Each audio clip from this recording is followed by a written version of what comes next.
Mommy, why do the red states take more welfare, pay less taxes, and still bitch about big government ruining the country? Hey everybody, this is Headache5 and I'm going to talk about a couple of things here.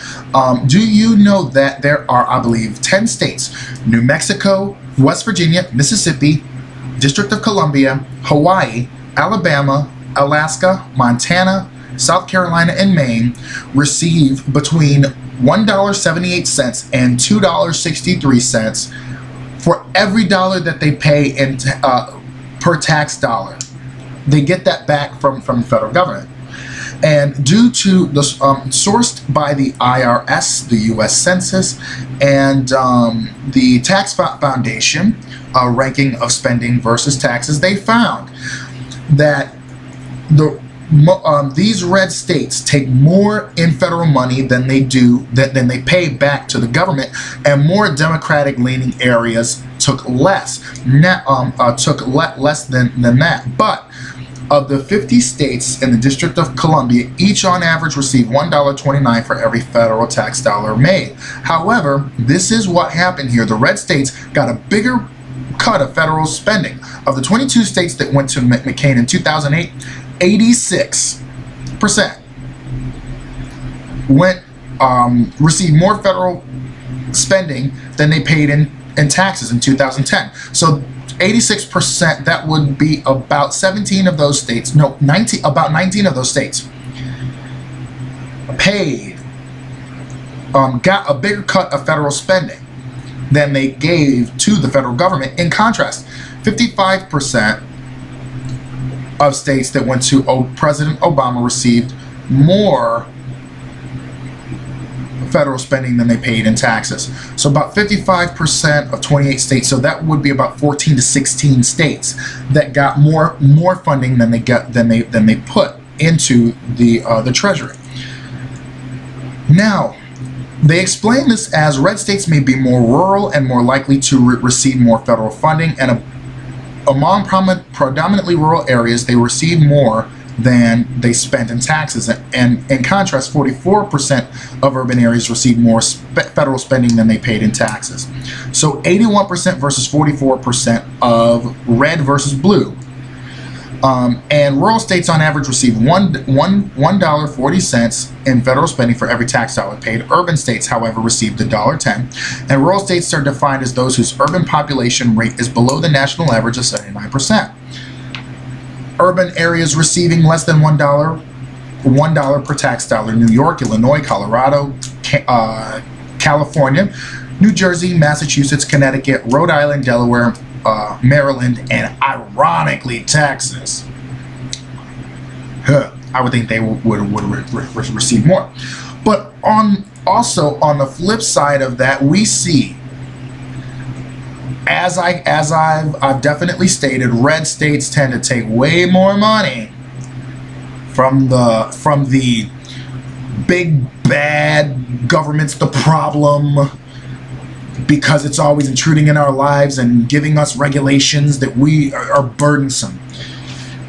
But yet they protect, like OSHA, safety, like different things that allow us to be able to work safely on the job and not worry about getting killed, and then our family having to pay another expense on top of what they already do. But the governor of Louisiana, Bobby Jindal, visited Grand Isle this morning to assess the needs of local officials there.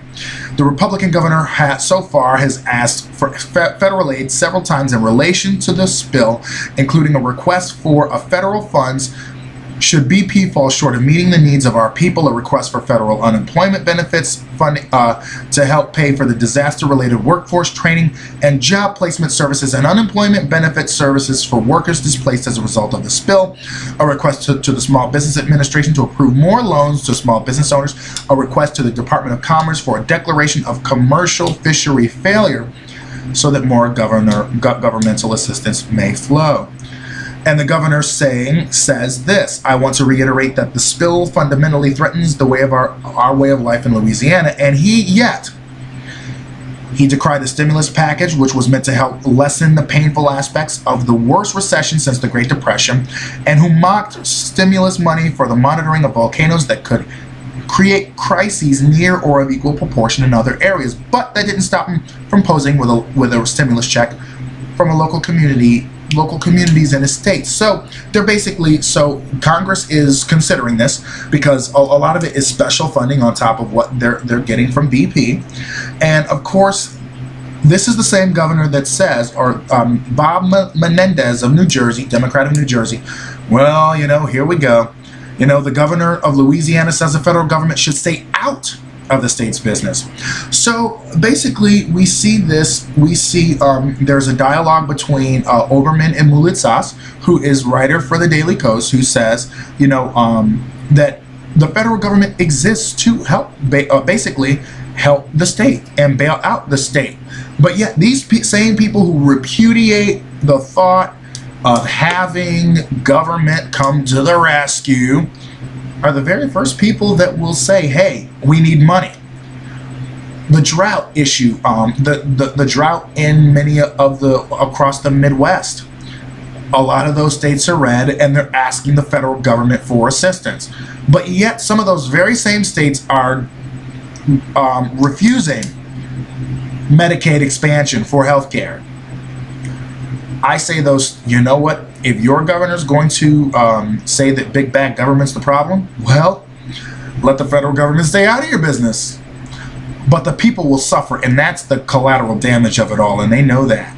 So that's why they're running to the same federal government that they despise. And I'm pretty sure that that's definitely going to come up in the 2014 election when Bobby Jindal has to be elected again. Or I don't, actually, it may be this year.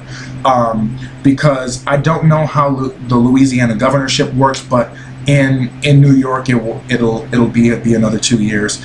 But New Hampshire has 2-year terms for the governor, so it could be either way. It depends on how they run their elections there for the state. But the people there's a point that Melitsas brings up, and he says, and while they may think, well, people who get stimulus funding, they're not going to vote Republican, I don't care about those people. I'd rather score political points off of them. In this case, it's about him, and suddenly, since it's about him, he cares. I just wish he would have had that kind of empathy for the rest, not just of Louisiana, but the rest of America, who had also suffered because of the cataclysmic economic collapse. I'll leave you with those words. You can look it up yourself. Google Keith Olbermann and Mulitsas and Jindal, federal government asking, basically federal government bailout Louisiana, as many words as you can, so that they can get down the specifics. So have a great day, YouTube, and I'll see you later.